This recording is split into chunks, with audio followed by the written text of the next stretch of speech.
Democracy अगर real sense में और उसमें मजहब शामिल कर दिया जाए, तो जो इस्लाम ने दिया ये तरीका, खिलाफत क्या थी? खिलाफत यही थी जिसमें आपको उलझाया हुआ खिलाफत चाहिए या जमहूरियत चाहिए। तो जमहूरियत ही उल्लू के पट्ठो खिलाफत से निकली है।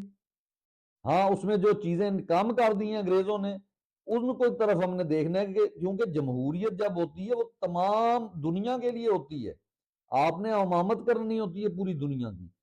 लेकिन यहाँ पे 2 रकत के इमाम हमने खड़े किए हुए हैं जो सवाए फसाद फैलाने के, सवाए जो है फतवे देने के, गलत बातें करने के, निकाह के ऊपर चुप रहने वाले।